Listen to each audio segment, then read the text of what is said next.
উমর রাদিয়াল্লাহু তাআলা আনহু এর কাছে রুফিআ সাক্কুন মাহিল্লুহু শাবান।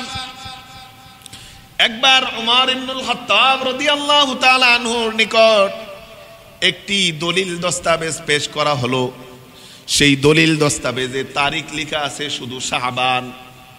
শুধু শাবান লেখা আছে। তখন উমর ইবনুল খাত্তাব রাদিয়াল্লাহু তাআলা আনহু বললেন, আশাবান আল্লাযী হুয়া আতিন আম নাহনুল্লাযী ফীহি, এটা কোন শাবান? এটা কি গত বছরের শাবান না এই বছরের শাবান? তখন সাহাবায়ে কেরাম সবাইকে নির্দেশ দিলেন যে তোমরা এমন কিছু প্রবর্তন করো যেন কোন বছরের শাবান সেটা বোঝা যায়। তারপরে উমর ইবনুল খাত্তাব রাদিয়াল্লাহু তাআলা আনহু পরামর্শ সভা ডাকলেন। পরামর্শ সভা ডেকেছেন কিভাবে সন বছর গণনা করা যায়, এর একটি সিস্টেম চালু করা দরকার। কারণ হিজরি যেই 12টা মাস আছে মুহররম থেকে জিলহজ, এই 12টা মাস নতুন কোনো মাস না। এই মাসগুলো আল্লাহ এই পৃথিবীর সৃষ্টির সূচনা লগ্ন থেকে আল্লাহ তৈরি করে দিয়েছেন বলে আল্লাহু আকবার। সূরাতুত তাওবার 36 নম্বর আয়াতে বলে দিয়েছেন আল্লাহ, ইন্না ইদ্দাতাশ শুহুরি ইনদাল্লাহি 12 শাহরান ফি কিতাবিল্লাহ ইয়াওমা খালাকাস সামাওয়াতি ওয়াল আরদা মিনহা আরবাআতুন হুরুম। এই পৃথিবী যেদিন আল্লাহ আসমান জমিন সৃষ্টি করেছেন সেই দিন থেকে মানুষের জন্য 12টি মাস বন্দোবস্ত করে দিয়েছেন, নির্দিষ্ট করে দিয়েছেন। এর মধ্যে 4টি মাস অতি সম্মানিত মাস। 4টি মাস হলো এই মুহররম মাস, তারপরে রজব মাস, জিলকদ মাস এবং জিলহজ মাস। তার মানে বোঝা গেল এই 12 মাস আল্লাহ পৃথিবীর সূচনা লগ্ন থেকেই আল্লাহ আমাদেরকে দিয়েছেন।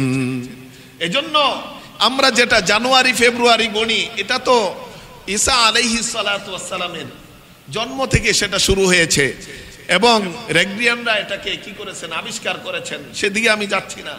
কিন্তু এই 12টা মাস, আরবি 12টা মাস, যেটা চান্দ্র মাস, চন্দ্র কেন্দ্রিক মাস, এই আরবি হিজরি মাস যেটাকে বলি, এটা হলো চন্দ্রের সাথে মাস। চন্দ্র উদিত হলে মাস শুরু, আবার চন্দ্র যদি শেষ হয়ে যায়, পরের মাসের চন্দ্র উদিত হয়, তাহলে পরের মাস শুরু।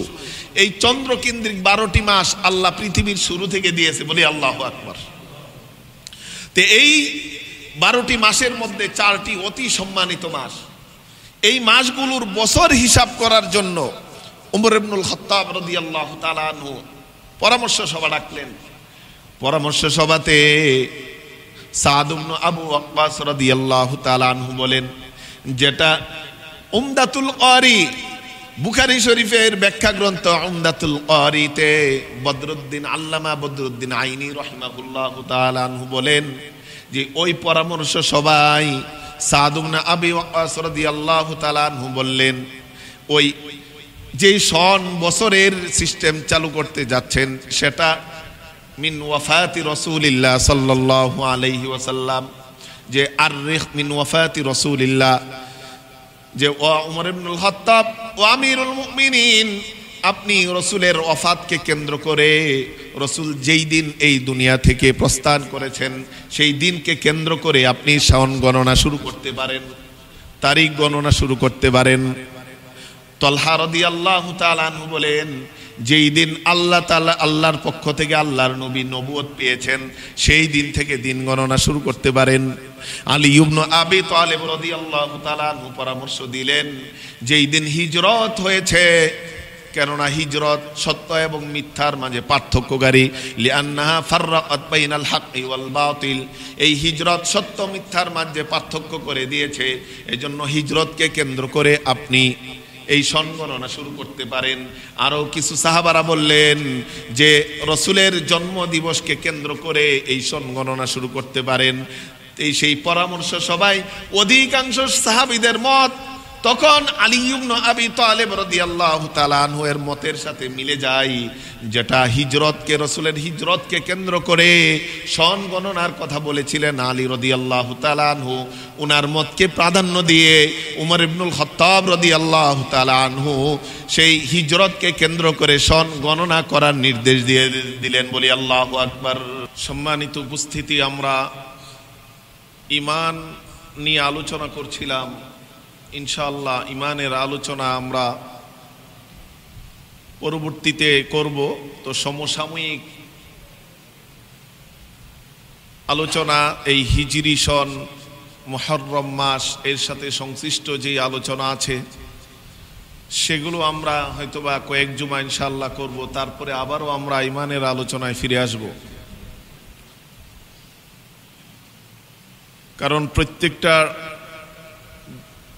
বিষয়, সমসাময়িক বিষয় যদি আমরা না জানি তাহলে আমাদের ইসলামের ইতিহাস, কুরআন ও হাদিসের অনেক তথ্য জ্ঞান আমাদের অজানাই থেকে যাবে। তো চেষ্টা করব ইনশাআল্লাহ আজকে আমরা হিজরি সনের ইতিহাস এবং এর থেকে শিক্ষা কিছু নিয়ে আলোচনা করার। আগামী জুমা যেহেতু আমরা আশুরাকে সামনে পাবো, আশুরা নিয়ে আলোচনা করব। এর পরবর্তী জুমাতে ইনশাআল্লাহ এই মাসের অন্যতম হৃদয় বিদারক ঘটনা শাহাদাতে কারবালা নিয়ে হয়তোবা ইনশাআল্লাহ আলোচনা করব। এর পরের জুমায় আহলে বাইত তথা প্রিয় নবী সাল্লাল্লাহু আলাইহি ওয়াসাল্লাম পরিবার বর্গের ফজিলত নিয়ে আলোচনা করার চেষ্টা করব। ওমা তৌফিক ইল্লা বিল্লাহ। তো যাই হোক, আমরা জানি যে আজকে একটি বছর শেষ করে 1446 হিজরি সন শেষ করে 1447 হিজরি সনের প্রথম মাস মুহররম মাসের প্রথম দিন আজকে 1 তারিখ এবং প্রথম জুমা। এই দিন রাত্রি, সপ্তাহ, মাস, বছর একটার পর একটা কিন্তু চলে যাচ্ছে। তবে আল্লাহ তাআলার কাছে কৃতজ্ঞতা যে উনি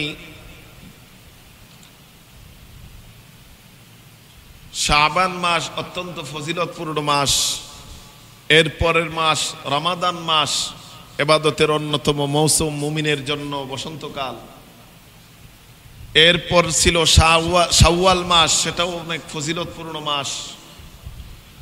তারপরে গেল হজের মৌসুম, হজের মাস জিলকাদ এবং জিলহাজ। এরপরে আবার মুহররম, সম্মানিত একটি মাস আল্লাহ তাআলা আমাদেরকে দিয়েছেন মুমিনের জন্য। এই ইবাদতের এই ধারাবাহিক যেই মৌসুমগুলো, দিনগুলো আল্লাহ তাআলা সুবিন্যস্ত করেছেন যেন মুমিন তার আখিরাতের পথে এক ধাপ এগিয়ে যেতে পারে। যদি কোনো কারণে একটু পিছিয়ে যায়, আল্লাহকে ভুলেও যায়, যেন আবার এই সম্মানিত দিনগুলো, সম্মানিত মাসগুলো পেয়ে যেন তার ঈমান ফিরে পায়, তার জীবন যেন ফিরে পায়, আখিরাতের পথেও যেন সে আরেকটু অর্জন করতে পারে। সেজন্য আল্লাহ তাআলা এভাবেই সুবিন্যস্ত করেছেন। সেজন্য সকলে বলি আলহামদুলিল্লাহ। তো এই মুহররম মাস শুরু হয়েছে বিগত বছরের মুহররম মাস ও আমরা আলহামদুলিল্লাহ পেয়েছি। তবে আগামী বছরের মুহররম মাস আমরা কারা কারা পাবো তা জানি না এবং অনিশ্চিত।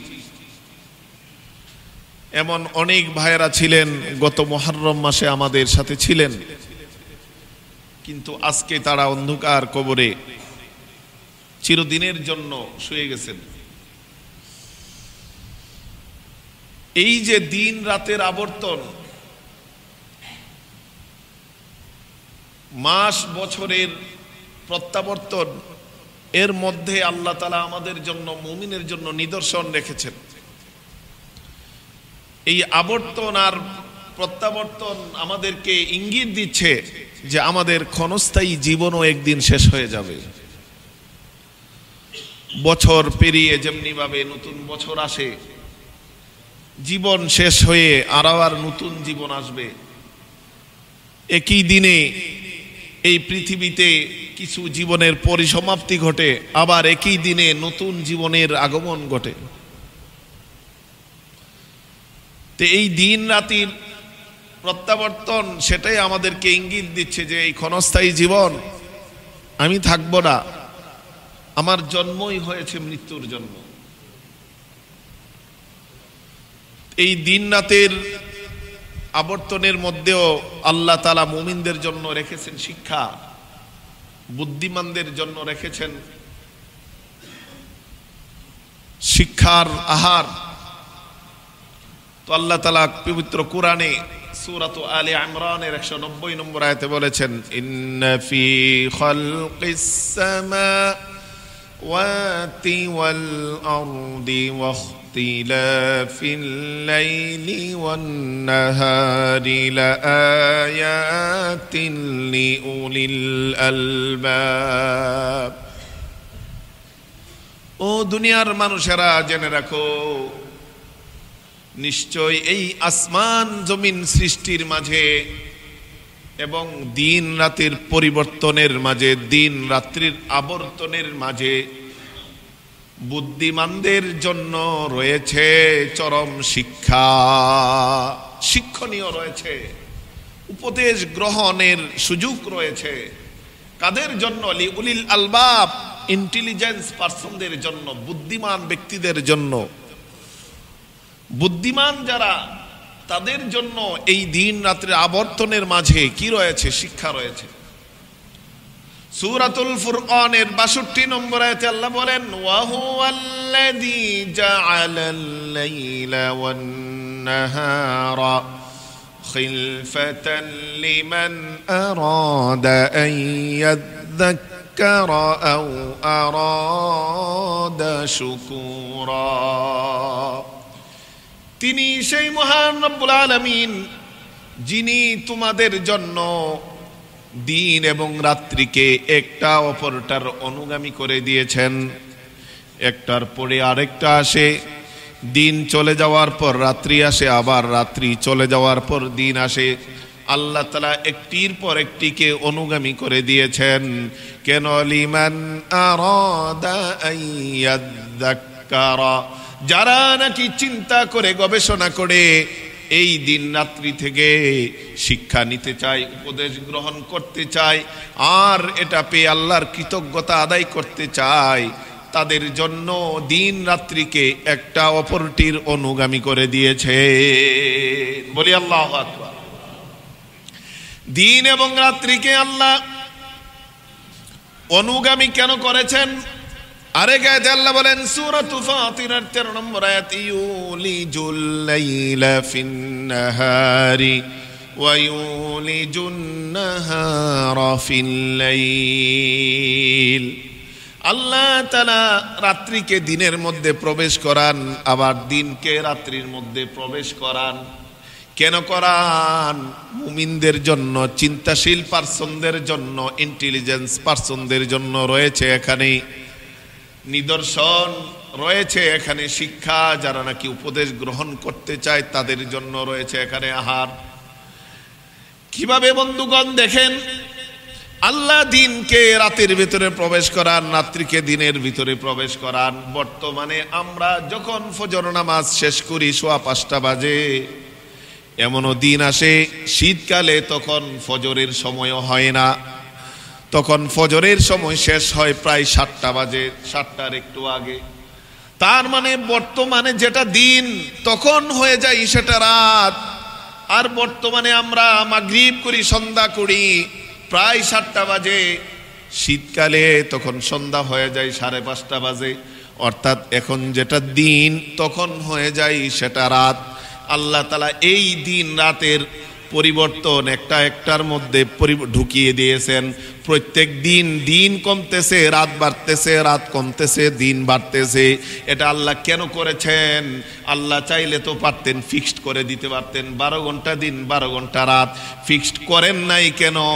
এজন্যই করেন নাই, আল্লাহ বলে লিমান আরাদা আইয়াযাক্কারা, এটাতে যেন চিন্তাশীল বান্দারা, বুদ্ধিমান বান্দারা চিন্তা করে খোরাক নিতে পারে যে এই দিন রাতের আবর্তন এটা নিজে নিজে হচ্ছে না, এটার একজন কর্তা আছে, ক্ষমতাবান আছে, যিনি এটাকে ঘোরাচ্ছেন, যিনি এটাকে আবর্তন করাচ্ছেন, একটাকে কমিয়ে দিচ্ছেন, একটাকে বাড়িয়ে দিচ্ছেন। এইভাবে যেন আল্লাহর নিদর্শনের উপর চিন্তা করে আল্লাহকে চিনতে পারে, আল্লাহর হুকুমগুলো মানতে পারে, আল্লাহর নির্দেশনাগুলি যেন সে পালন করতে পারে। বুদ্ধিমানদের জন্য আল্লাহ এই দিন রাতের আবর্তনের মাঝে আল্লাহ শিক্ষা রেখে দিয়েছে। বলি আল্লাহু আকবার। শুধু তাই না, রব্বুল আলামিন আরেকটু বিস্তারিত সূরাতুল কসসের ৭১ থেকে ৭৩ নম্বর আয়াতে বর্ণনা করে দিয়েছেন। রব্বুল আলামিন বলেন, কুল আরাআইতুম ইন জাআলাল্লাহু আলাইকুমুল লাইলা সারমাদান ইলা ইয়াউমিল কিয়ামাতি মান ইলাহুন গায়রুল্লাহ ইয়াতিকুম বিদিয়া আফালা তাসমাউন। রব্বুল আলামিন বলেন, কুল, ও নবী আপনি জানিয়ে দিন, বিশ্ববাসীকে জানিয়ে দিন, পৃথিবীবাসীকে জানিয়ে দিন, আরাআইতুম, তোমরা একটু ভেবে দেখো, চিন্তা করে দেখো। আল্লাহ আমাদেরকে নির্দেশনা দিয়ে বলেন, ও বিশ্ববাসী তোমরা একটু চিন্তা করে দেখো, গবেষণা করে দেখো, ভেবে দেখো। কি ভেবে দেখো? ইন জাআলাল্লাহু আলাইকুমুল লাইলা সারমাদান ইলা ইয়াউমিল কিয়ামাতি, যদি আল্লাহ তাআলা রাতের এই অন্ধকারকে যদি স্থায়ী করে দিতেন, চলমান করে দিতেন কিয়ামত পর্যন্ত, কিয়ামত পর্যন্ত যদি এই পৃথিবীর সূর্য যদি উদয় না হতো, আলো যদি না আসতো, কিয়ামত পর্যন্ত যদি শুধু অন্ধকার আর অন্ধকারেই থাকতেন, আল্লাহ তাআলা যদি এটা করে দিতেন বা করে দেন, মান ইলাহুন গায়রুল্লাহ, চিন্তা করে দেখো রে বান্দা, পৃথিবীতে এমন কোন ব্যক্তি আছে কি, এমন কোন রাজা আছে কি, এমন কোন প্রেসিডেন্ট আছে কি, এমন কোন শক্তি আছে কি, এমন কোন ইলাহ আছে কি যে রাতের গভীর অন্ধকার দূর করে সকালের আলো দিবে? কি বলেন, আছে কেউ? আল্লাহ বলেন, চিন্তা করো বান্দা, আমি যদি রাতের অন্ধকারটাকে স্থায়ী করে দেই, কিয়ামত পর্যন্ত আর যদি দিনের সূর্য না দেখায়, এমন কোন শক্তি আছে যে দিনের সূর্য উদিত করবে? পারবে? কেউ আলো দিবে? কেউ পারবে না। আল্লাহ বলেন কেউ পারবে না। ফালা তাসমাউন, কিভাবে আমাদেরকে আল্লাহ মোটিভেশন করছেন, কিভাবে আল্লাহ তাআলার নিদর্শন আমাদেরকে বুঝিয়ে দিচ্ছেন। আল্লাহ তাআলা বলেন, আফালা তাসমাউন, এরপরেও কি তোমরা আমার আয়াত সমূহ, আমার কোরআনের বর্ণনা, আমার হুকুমেন সমূহ ভালো করে শুনবে না? তারপরেও কি আমার কথাগুলো তোমরা ভালো করে শুনবে না? আবার পরে আল্লাহ বলেন, কুল আরাআইতুম ইন জাআলাল্লাহু আলাইকুমুন নাহারা সারমাদান ইলা ইয়াউমিল কিয়ামাতি মান ইলাহুন গায়রুল্লাহি ইয়াতিকুম বিলাইলিন তাসকুনুনা ফি। ও দুনিয়ার মানুষেরা, ভেবে দেখো, আরাআইতুম, একটু চিন্তা করে দেখো, যদি আল্লাহ তাআলা এই দিনের আলোকে স্থায়ী করে দেন, যদি এই সূর্যকে স্থায়ী করে দেন, রাতের অন্ধকার যদি কোনোদিন না আসে, যেই রাতকে তোমাদের জন্য আমি দিয়েছি বিশ্রাম করার জন্য, একটু প্রশান্তি পাওয়ার জন্য, একটু আরাম পাওয়ার জন্য, তোমার সারা দিনের ক্লান্তিকে দূর করে মনটাকে, শরীরটাকে সতেজ এবং প্রফুল্ল করার জন্য যেই রাতটা দিয়েছি আমি আল্লাহ, যদি রাত নামক কোনো কিছু যদি না দেই, দিন যদি আমি কিয়ামত পর্যন্ত স্থায়ী করে দেই, আল্লাহ বলেন, পৃথিবীর কোনো শক্তি আছে রে বান্দা, পৃথিবীর কোনো ইলাহ আছে রে বান্দা, এমন কোনো রাজা প্রজা আছে রে বান্দা যে তোমাদের জন্য রাতের গভীর অন্ধকার দিয়ে দিবে? কি বলেন, দিতে পারবে? অসম্ভব, ইম্পসিবল। আল্লাহ তাআলা বলেন, আফালা তুবসিরুন, এরপরেও কি তোমরা আমার নিদর্শনকে সচক্ষে দেখবে না? এরপরও কি এগুলো দেখবা না, চিন্তা করবা না, শুনবা না? আল্লাহ তাআলা রাতের কথা বলেছেন, তারপরেও কি শুনবা না? কারণ রাতে দেখা যায় না, শোনা যায় বেশি। রাতের আওয়াজ, অল্প আওয়াজ এখান থেকে অনেক দূর শোনা যায়। আল্লাহ রাতের কথা বলেছেন, এরপরেও কি শুনবা না? আর দিনে যেহেতু বেশি দেখা যায়, দিনের কথা বলেছেন আল্লাহ, তারপরেও কি তোমরা চোখে দেখবা না? তারপরেও কি আমার আয়াত সমূহ, আমার নিদর্শন সমূহ দেখবে না? দেখে তোমরা কি হেদায়েত প্রাপ্ত হবে না? একটু চিন্তা করো বান্দা।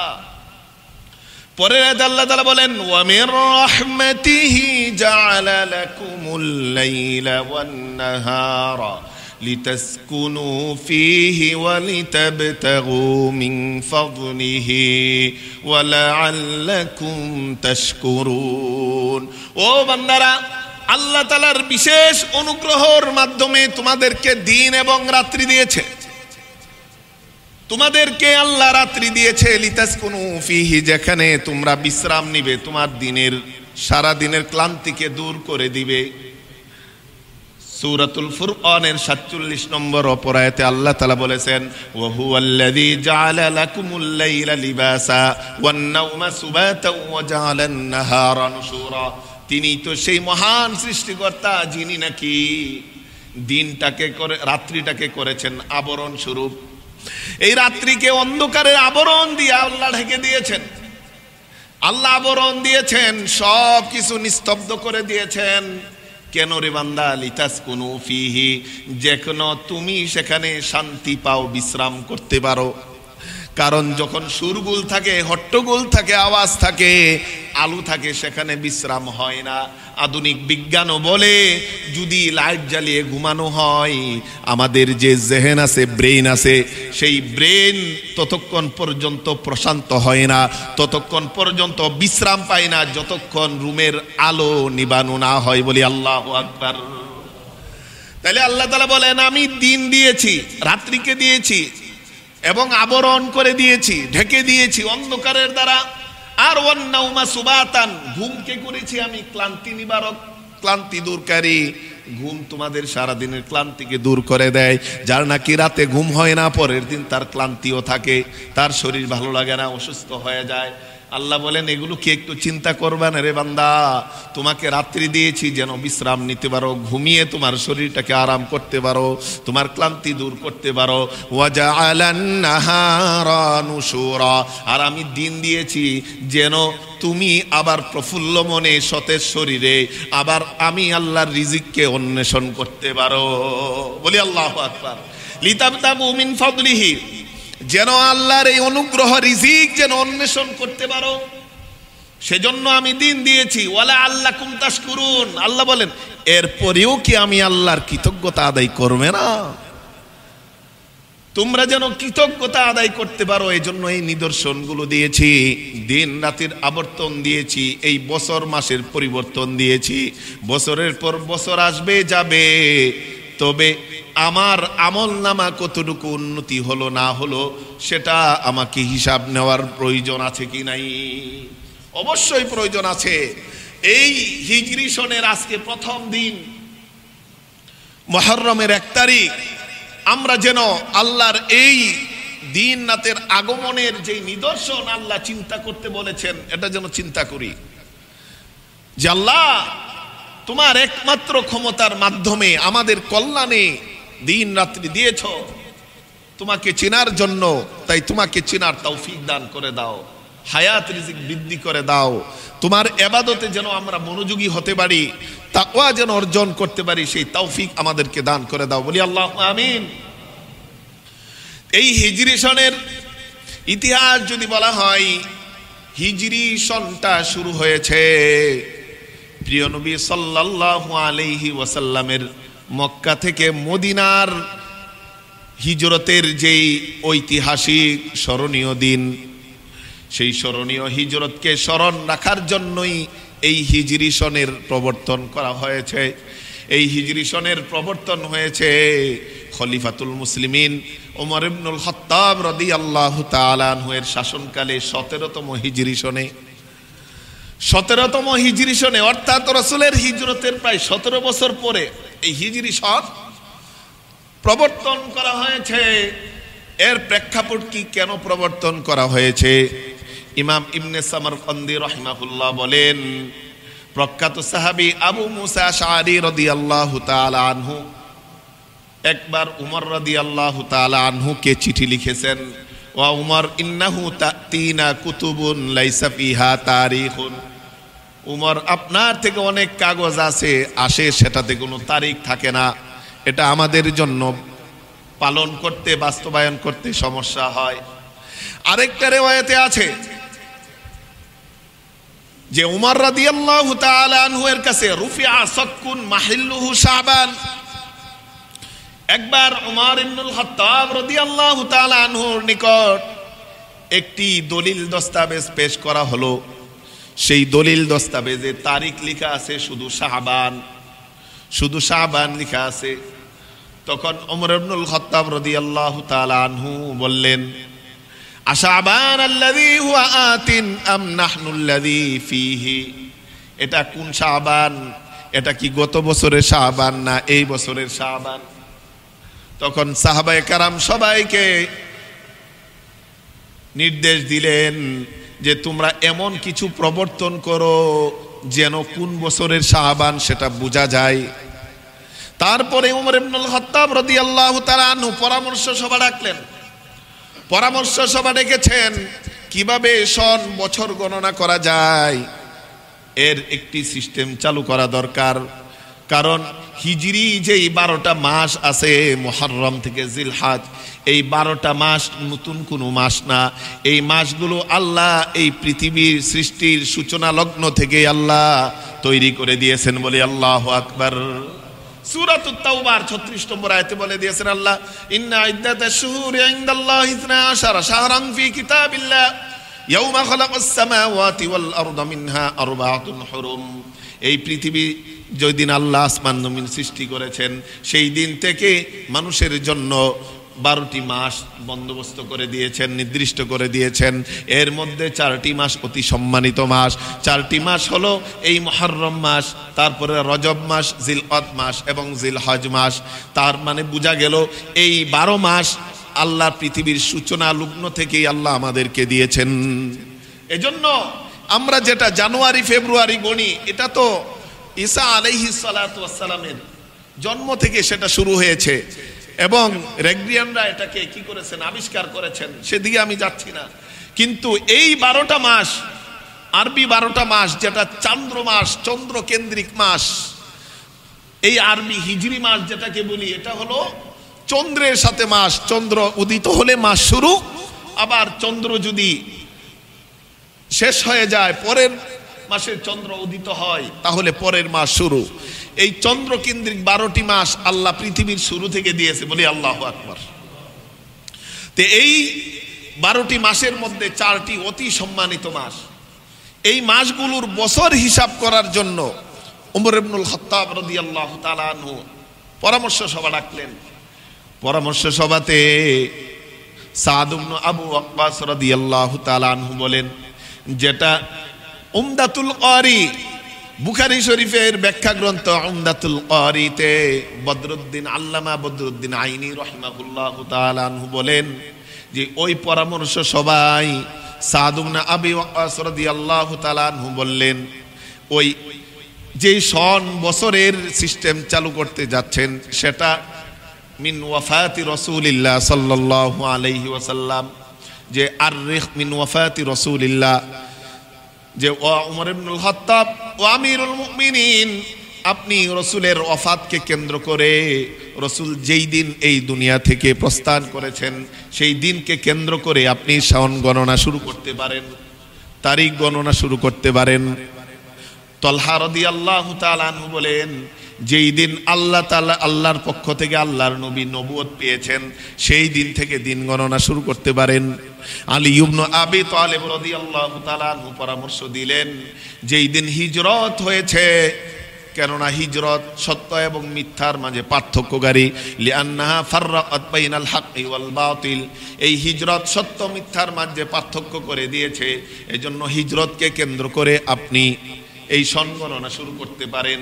আরও কিছু সাহাবারা বললেন যে রসুলের জন্ম দিবসকে কেন্দ্র করে এই সন গণনা শুরু করতে পারেন। এই সেই পরামর্শ সবাই অধিকাংশ সাহাবীদের মত তখন আলী ইবনে আবি তালেব রাদিয়াল্লাহু তাআলা আনহু এর মতের সাথে মিলে যায়, যেটা হিজরতকে, রসুলের হিজরতকে কেন্দ্র করে সন গণনার কথা বলেছিলেন আলী রাদিয়াল্লাহু তাআলা আনহু।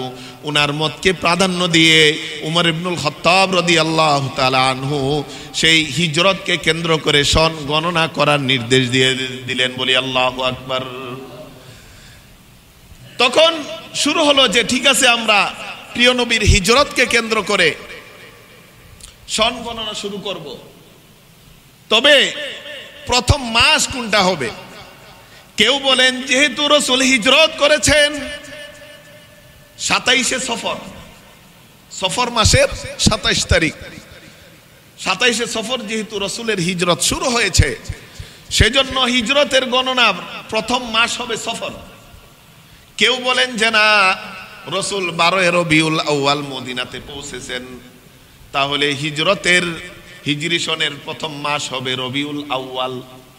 কেউ বলেন যে না, রজব মাস অতি সম্মানিত মাস, রজব মাসকে জাহিলি যুগে অনেক বেশি সম্মান করত, রজব মাস হতে পারে বছরের শুরু মাস। মুসলমানরা বলেন যে না, রমাদান হতে পারে বছরের শুরু মাস, কারণ রমাদান মুমিনের জন্য সবচেয়ে গুরুত্বপূর্ণ মাস। আবার কোন সাহাবী বলেছেন না, জিলহজ হতে পারে প্রথম মাস, কারণ জিলহজ এমন একটি মাস যেই মাসে সকল ইবাদতের সমন্বয় ঘটেছে। আবার তখন উসমান ইবনে আফফান রাদিয়াল্লাহু তাআলা আনহু বলেন যে না, আমার মনে হয় মুহররম মাস হলো অতি সম্মানিত মাস, আর মুহররম মাসে যদিও প্রিয় নবীজি সাল্লাল্লাহু আলাইহি ওয়াসাল্লাম সফর করেছেন সফর মাসে, কিন্তু প্রিয় নবীর সাহাবীরা যারা মুমিন ছিলেন, প্রিয় নবীজির আগেই তারা মুহররম মাসে মদিনায় সফর করেছেন। বলি আল্লাহু আকবার। রাদিয়াল্লাহু তাআলা আনহু বললেন, যেহেতু সাহাবায়ে কেরাম রাসূল যখন সফর করেন তখন মাত্র ঈমানদার ছিলেন 3 জন, রাসূল আর আবু বকর সিদ্দিক রাদিয়াল্লাহু তাআলা আনহু আর আলী ইবনে আবি তালিব রাদিয়াল্লাহু তাআলা আনহু। আলী ইবনে আবি তালিবকে রাসূল তার বিছানায় শুয়ে দিয়ে উনি সফর করেছেন, আর উনার সফর সঙ্গী হিসেবে নিয়েছেন কাকে? আবু বকর সিদ্দিক রাদিয়াল্লাহু তাআলা আনহুকে। আর বাকি যত মুমিন ছিলেন, পুরুষ মুমিন, সবাই আগেই মুহররম মাসেই মদিনায় সফর করেছে। ওসমান ইবনে আফফান বলেন, যেহেতু এই ইসলামের সফর শুরু হয়েছে মুহররমে, এজন্য মুহররমই হবে হিজরি মাসের প্রথম মাস। তারপর থেকে ওমর রাদিয়াল্লাহু তাআলা ঘোষণা দিলেন, ঠিক আছে, মুহররমই হবে হিজরি মাসের প্রথম মাস। বলি আল্লাহু আকবার। তাই এই হলো ইতিহাস, প্রেক্ষাপট এবং ইতিহাস, যে হিজরি সনের ইতিহাস। এই হিজরি সন আমরা জানি না, আজকে যেই সনটি শুরু হয়েছে 1447, অর্থাৎ রাসূলের হিজরত থেকে নিয়ে এই পর্যন্ত 1446 বছর অতিক্রম হয়েছে। আমরা মুমিন মুসলিম হিজরি সন মনে রাখতে চাই না, আমরা বরং প্রত্যেক মুমিনের উপরে এই হিজরি সন মনে রাখা ফরজে কিফায়া। কোনো এলাকার কোনো মুসলিম যদি, কোনো মুমিন যদি হিজরি সন বা হিজরি তারিখ মনে না রাখে, সবাই গুনাহগার হবে। হ্যাঁ, যদি কোনো মুসলিম দেশ থেকে কোনো একটা নির্দিষ্ট কমিটি করে দেওয়া হয়, তারা হিজরি সন গণনা করা এবং মাস পরবর্তীতে কখন মাস আসছে, কখন মাস প্রত্যাবর্তন করছে, তাহলে সকলের পক্ষ থেকে ফরজে কিফায়া আদায় হবে ঠিক, কিন্তু একজন মুমিনের আত্মা তার লেগে থাকবে হিজরি সনের সাথে, তার ইমানের পরিচয়ক হবে যে হিজরি তারিখ জানা, এই হিজরি সনের মাসগুলোর তারিখ জানা। তো সেই হিসেবে আজকে এই মুহররম মাসের তারিখ শুরু। এই মুহররম মাস, এই 12টি মাস কিন্তু এই আহলে জাহিলির যুগেও, ইসলাম পূর্ব যুগেও ছিল, তারাও এই 12টি মাসকে এইভাবেই সম্মান করত এবং এই সিরিয়ালেই ছিল তাদের কাছে। মুহররম আগে ছিল, তারপরে এভাবেই ছিল। তো তারা এই 12 মাসের নামকরণ করেছিল তারা জাহিলি যুগে। কেন নামকরণ করেছিল? এই মুহররম অর্থ হলো সম্মানিত, যেহেতু এটা সম্মানিত 4 মাসের একটি মাস এবং প্রথম মাস, এজন্য এটার নামকরণ করা হয়েছে মুহররম মাস। সফর শব্দের অর্থ হলো শূন্য, সিফরুন থেকে সফর। যেহেতু সফর মাসে এই প্রাক ইসলাম যুগে অর্থাৎ জাহিলি যুগের সকল বাড়িঘর শূন্য হয়ে যেত, সবাই যুদ্ধে চলে যেত, এজন্য ওই মাসকে এরা নামকরণ করেছে সফর। তারপরের মাস রবিউল আউয়াল। রবি মানে বসন্ত, আউয়াল মানে প্রথম বসন্তকাল, বসন্তকাল শুরু হইতো এই মাসে, এজন্য একে বলা হয়তো রবিউল আউয়াল। রবিউল সানি দ্বিতীয় বসন্তকাল, বসন্তকালের দ্বিতীয় মাস, এজন্য তাকে বলা হয়তো রবিউল সানি। জুমাদাল উলা, জুমাদা মানে জমে যাওয়া, জমে যাওয়া, প্রথম জমে যাওয়ার মাস, অর্থাৎ এই মাসে প্রচন্ড শীত পড়তো, জমে যেত, এজন্য বলা হয়তো জুমাদাল উলা। আর দ্বিতীয় জুমাদা সানিয়া মানে জমে যাওয়ার দ্বিতীয় মাস, সেটাও প্রচন্ড শীতের মাস, এজন্য তাকে বলা হয়তো জুমাদা সানিয়া। এর পরের মাস রজব, রজব মাসে সকল যুদ্ধ বিগ্রহ বাদ দিয়ে তাকে সম্মান করে এই মুহররম থেকে নিয়ে জুমাদা সানি পর্যন্ত যুদ্ধ বিগ্রহ লেগেই থাকতো। যখনই আবার রজব আসতো, সম্মানিত মাস, সবাই যুদ্ধ থেকে অস্ত্র রেখে দিয়ে মাসের সম্মানে তারা আবার পরস্পর মিলে যেত। এই রজব মাস, রজব মানেই সম্মান করা, এই রজব, এই জন্য একে নাম করা হয়েছে রজব। তারপরের মাস হলো শাবান, শাবান মানে ছড়িয়ে যাওয়া। আবার শাবান মাসে এরা যুদ্ধের জন্য ছড়িয়ে যেত বিভিন্ন এলাকায়, এজন্য এর নামকরণ করেছে শাবান। তারপরের মাস হলো রমাদান, রমাদান অর্থ হলো জ্বালিয়ে দেওয়া, পুড়িয়ে দেওয়া। সেই মাসে প্রচন্ড গরম পড়তো, এজন্য এরা নামকরণ করেছে রমাদান। মুমিনের জন্য পরবর্তীতে এটা হয়েছে গুনাহকে জ্বালিয়ে দেওয়ার মাস, এজন্য মুমিন বলে যে রমাদান হলো গুনাহ জ্বালিয়ে দেওয়ার মাস, এজন্য রমাদানকে রমাদান হিসেবে নামকরণ করা হয়েছে, বলি সুবহানাল্লাহ। কিন্তু জাহিলি যুগে রমাদান অর্থ হলো জ্বালিয়ে দেওয়া, কি গরম বেশি পড়তো, সব জ্বালিয়ে দিত, এজন্য একে রমাদান নামকরণ করেছে। তারপরের মাস হলো শাওয়াল, শাওয়াল মানে উঠানো, উঠিয়ে রাখা। ওই শাওয়াল মাসে তাদের ফল মূল সবকিছু উঠাতো, ফল কাটার মাস ছিল শাওয়াল, এজন্য এটাকে নামকরণ করেছে শাওয়াল। তারপরে জিলকাদা, কাদা মানে বসে যাওয়া, সেই মাসে আবার এই যে সম্মানিত মাস, আবার যুদ্ধ বিগ্রহ শেষে আবার বসে যেত, এজন্য এর নামকরণ করেছে জিলকাদা। সর্বশেষ মাস জিলহাজ্জা, হজের মাস। জাহিলি যুগেও এই কাবাকে প্রদক্ষিণ করার জন্য, তাওয়াফ করার জন্য বিভিন্ন প্রান্ত থেকে এই জাহিলি যুগে তারা আসতো, এজন্য একে তারা নামকরণ করেছে হজের মাস, বলি আল্লাহু আকবার। তো এই হলো নামকরণের কারণ। এই মাসগুলো, বছরগুলো যাচ্ছে, আসতেছে, আমাদের হায়াত আলহামদুলিল্লাহ এক বছরের পর আরেক বছর পাচ্ছি, কেউ পাচ্ছে না। তবে আমাদের মনে রাখতে হবে এই বছর পরিবর্তন, দিনের পরিবর্তন, এই বছরের আবর্তনের মধ্যে আমাদের জন্য রয়েছে উত্তম নিদর্শন। এই নিদর্শনকে আমাদের কি করতে হবে? কাজে লাগাতে হবে।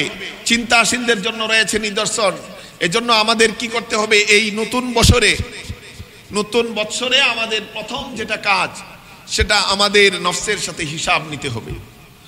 আমাদের নফসের সাথে হিসাব নিতে হবে যে আমার গত বছরের আমার আমলের কি উন্নতি, আমার ইমানের কি উন্নতি, আর এই বছরে আমি কতটুকু করব। গত বছরের হিসাব নিয়ে এই বছর নতুন অঙ্গীকার নিতে হবে, এটা হলো আমার প্রধান কাজ। কারণ ওমর ইবনুল খাত্তাব রাদিয়াল্লাহু তাআলা আনহু বলেছেন, তিরমিজি শরীফে এসেছে হাদিসটি, হাসিবু ক্বাবলা আন তুহাসাবু, তোমাদের হিসাব নেওয়ার আগে তোমরা নিজেরা নিজেদের আমলের হিসাব নাও। ওয়াজিনু ক্বাবলা আন তুজানু, তোমাদের আমলকে মিজানের পাল্লায় মাপার আগে নিজের আমলকে নিজে মেপে নাও। যদি মাপতে পারো, বলেন নিজের হিসাব যদি নিজে নিতে পারো, তাহলে কিয়ামতের দিন তোমার হিসাব আল্লাহ সহজ করে দিবে। ওমর ইবনুল খাত্তাব রাদিয়াল্লাহু তাআলা সহজ করে দিবেন। এজন্যই ওনার ছেলে আব্দুল্লাহ ইবনে ওমর রাদিয়াল্লাহু তাআলা আনহু থেকে বর্ণিত হাদিস, তিরমিজি শরীফের 2333 নম্বর হাদিস। উনি বলেন যে আখাযা রাসূলুল্লাহ সাল্লাল্লাহু আলাইহি ওয়াসাল্লাম বিমান কাবাইয়া, যে একদিন প্রিয় নবী আমার কাঁধে ধরলেন, কাঁধে ধরে বললেন, ও আব্দুল্লাহ ইবনে ওমর, কুন ফিদ দুনিয়া কাআন্নাকা গরীবুন আও আবিরু সাবিলিন ওয়া উদ্দা নাফসিকা ফি আহলিল কুবুর। ও আব্দুল্লাহ ইবনে ওমর, তুমি দুনিয়াতে জীবন যাপন করো যেমন তুমি একজন পথিক মুসাফির, এবং তুমি নিজেকে কবরবাসীদের মধ্যে গণ্য করো। অর্থাৎ অচিরেই তুমি তাদের অন্তর্ভুক্ত হয়ে যাবে, এই কথা তুমি তোমার সবসময় মনে রাখো। এজন্য আব্দুল্লাহ ইবনে ওমর রাদিয়াল্লাহু তাআলা আনহু সবসময় বলতেন, বুখারী শরীফের 6414 নম্বর হাদিসে সেটা এসেছে যে ইদা আসবাহতা ফালা তানতাযিরিস সাবাহ ওয়া ইদা আমসাইতা ফালা তানতাযিরিল মাসা। ও বনি আদম, ও আল্লাহর বান্দা, সকালে যখন তুমি উপনীত হবা, সন্ধ্যা নামার অপেক্ষা তুমি করবা না। রাত তোমার জন্য ঘনিয়ে আসবে, সেই অপেক্ষা করবা না। আবার সন্ধ্যায় যখন উপনীত হবা, সকালের অপেক্ষা করবা না। এমনও হতে পারে তোমার জন্য আগামীকালের সূর্য উদয় হবে না, এর আগেই তুমি কবরে চলে যাবা। এবং আব্দুল্লাহ ইবনে ওমর বলতেন যে তুমি জানো না আগামীকাল তোমার উপাধি কি হবে, আগামীকাল তোমার উপাধি কি, জীবিত মানুষ হবে না লাশ হয়ে যাবা। এজন্য বলতেন খুদ মিন সিহাতিকা লিমারাদিক, অসুস্থ আসার আগে আগে সুস্থতাকে কাজে লাগাও, আর জীবন থাকতে থাকতে মৃত্যুর জন্য তুমি প্রস্তুতি নাও। এইভাবে আব্দুল্লাহ ইবনে ওমর রাদিয়াল্লাহু তাআলা আনহু উপদেশ দিয়ে গেছেন। কেন? যে আমরা জীবন যতই পাই না কেন, জীবন পাওয়া মূল বিষয় না। আমার জীবনটা যেন আল্লাহর হুকুমে কাটে, সেটা হলো সফলতার মূল বিষয়। অনেকে সমাজে বলে যে সে 90 বছর হায়াত পেয়েছে, আলহামদুলিল্লাহ। 90 বছর পেল না 70 বছর পেল, সেটা সফলতার মূল বিষয় না। মূল বিষয় হলো যে কার জীবন কত বেশি আল্লাহর হুকুমে কাজে লেগেছে, সেটা হলো মূল বিষয়। এই একটা হাদিস বলে আমি আমার আলোচনা আজকে শেষ করছি। আবু বকর নাফি ইবনুল হারিস রাদিয়াল্লাহু তাআলা আনহু থেকে বর্ণিত, তিরমিজি শরীফের 2330 নম্বর হাদিস। প্রিয় নবী সাল্লাল্লাহু আলাইহি ওয়াসাল্লামের কাছে এক ব্যক্তি আসলেন। এসে একজন জিজ্ঞেস করলেন, সাআলা রাজুলুন আন-নবী সাল্লাল্লাহু আলাইহি ওয়াসাল্লাম আইয়ুন নাসি খায়র। ও নবী, মানুষের মধ্যে সর্বোত্তম মানুষকে আমাদেরকে একটু বলে দেন, সবচেয়ে সেরা মানুষকে আমাকে একটু বলে দেন। তখন রাসূল বলেছেন, মান তালা উমরুহু ওয়া হাসুনা আমালুহু, মানুষের মধ্যে সেই ভালো যার হায়াত দীর্ঘ হয়েছে এবং দীর্ঘ হায়াতটা তার আখিরাতের আমলের জন্য কাজে লাগিয়েছে। তারপর প্রিয় নবীকে প্রশ্ন করলেন, আইয়ুন নাসি শার, নিকৃষ্টতম ব্যক্তিকে? তখন নবীজি বলেন, মান তালা উমরুহু ওয়া সাআ আমালুহু, নিকৃষ্ট ব্যক্তি ওই ব্যক্তি যার জীবন লম্বা হয়েছে, দীর্ঘ হায়াত পেয়েছে, কিন্তু তার হায়াতটা গুনার কাজে কাজে লাগিয়েছে, আমার হুকুমের অবাধ্য হয়েছে, সে হলো সবচেয়ে নিকৃষ্ট ব্যক্তি। বলি নাউযুবিল্লাহ। কারণ যার হায়াত বৃদ্ধি পাবে কিন্তু আল্লাহর হুকুমের বিরুদ্ধে কাজে লাগাবে, তার মানে হলো তার এই জীবনের যত বেশি গুনাহ করতেছে তত বেশি সে আযাবের উপযুক্ত হচ্ছে। এজন্য আল্লাহ তাআলা বলেন, ইন্নামা নুমলি লাহুম লিয়াজদাদু ইসমা, সূরা আলে ইমরানের 178 নম্বর আয়াত, যে যারা নাকি বদকার তাদেরকে আমি সুযোগ দেই কেন?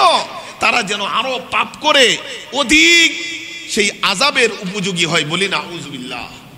এজন্য আমার হায়াত বেশি পাওয়া সেটা অবশ্যই বরকতের, যদি আমার হায়াতটা কাজে লাগে ভালো কাজে। আর যদি আমার বদকার অসৎ কাজে যদি আমার জীবনটা চলে যায়, তাইলে সেটা হবে আমার জন্য নিকৃষ্টতম জীবন।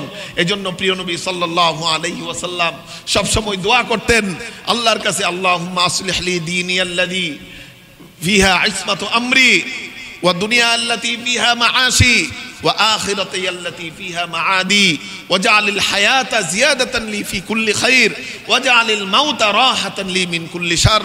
ও আল্লাহ, আপনি আমার দিনকে পরিশুদ্ধ করে দেন, যেই দিন আমার মূল নিরাপত্তা। আমার দুনিয়াকে পরিশুদ্ধ করে দেন, যেই দুনিয়া আমার জীবন চলার স্থান। সেই আখিরাতকে পরিশুদ্ধ করে দেন, যেই আখিরাত আমার মূল ঠিকানা। আপনি আমার এই দুনিয়ার জীবনকে বাড়িয়ে দেন, আমার জীবনকে বৃদ্ধি করে দেন, যেই জীবনে আছে কল্যাণ, আপনার হুকুম পালন। আর আমার এই দুনিয়ার থেকে মৃত্যুকে করে দেন আরামদায়ক, অর্থাৎ যখন মৃত্যু চলে আসবে, মৃত্যু যেন হয়ে যায় আমার জন্য বিশ্রামাগার, বিশ্রামকারী। কারণ মৃত্যু দিয়ে যেন আমি এই দুনিয়ার কষ্ট থেকে বিশ্রাম পেয়ে আখিরাতের অনন্ত অনন্ত নিয়ামত, অফুরন্ত নিয়ামত জান্নাত যেন পেয়ে যায়, সেই দোয়া রসুল করতেন। এজন্য রসুল বলেন যে তোমাদের কেউ যেন মৃত্যুর কামনা না করে। এজন্য কি বলে, হ্যাঁ আমার তাইলে মৃত্যু কামনা করি।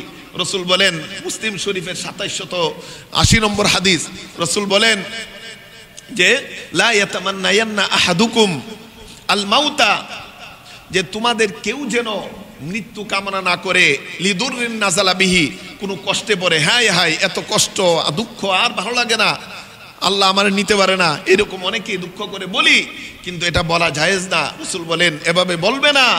কেন বলবে না? যদি কেউ বলতেই হয় তখন এভাবে বলবে, আল্লাহুম্মা আহিনি মা দামাতিল হায়াতু খায়রাল্লি, আল্লাহ আমাকে এতদিন জীবিত রাখেন যতদিন আমার জীবনটা আপনার পথে কুরবান হবে, আর আমাকে মৃত্যু দিয়ে দেন যখন আমার জীবনটা আপনার অবাধ্যে পরিচালিত হবে। বলি আল্লাহু আকবার। এইভাবে দোয়া করতে বলেছেন যে দুনিয়ার জীবনটা যতদিন কল্যাণকর এতদিন আমার জীবন দেন, আর আখিরাতের দুনিয়া থেকে আমার মৃত্যু দান করেন যদি আমার দুনিয়ার জীবনটা অকল্যাণজনক হয়। কারণ মুমিন তার আখিরাত হলো মূল ঠিকানা, মূল ঠিকানা। এজন্য আখিরাতের জীবনকে সামনে রেখে এই নতুন বর্ষে সে হিসাব নিবে। হাসিবু ক্বাবলা আন তুহাসাবু, হিসাব নিয়ে নিজেকে প্রস্তুত করবে আখিরাতের জন্য। নিজের আমল ঈমানকে নতুন বছরে আরো বেশি প্রতিজ্ঞাবদ্ধ হবে যে না গুনাহ ছেড়ে দিব। হিসাব নিয়ে যদি দেখা যায় যে না গত বছর আমার অনেক গুনাহ ছিল, গুনাহ ছেড়ে দিতে হবে এবং প্রতিজ্ঞাবদ্ধ হব যে আর গুনাহ করব না এবং তাওবা করব। তো এটা হলো আজকে আমাদের করণীয়। এই হিজরি সন 1446 সন একটা বছর চলে গিয়েছে, গত বছরের হিসাব নিজে নিজে নেব এবং তাওবা করব। পাশাপাশি আমরা ভবিষ্যতের জন্য প্রতিজ্ঞাবদ্ধ হব, অঙ্গীকারবদ্ধ হব যে আল্লাহ যতদিন জীবিত রাখো যেন তোমার হুকুমের উপর আমি চলতে পারি, আমার ঈমান আমল যেন মৃত্যু পর্যন্ত অটল অবিচল রাখতে পারি, সেজন্য দোয়া করব।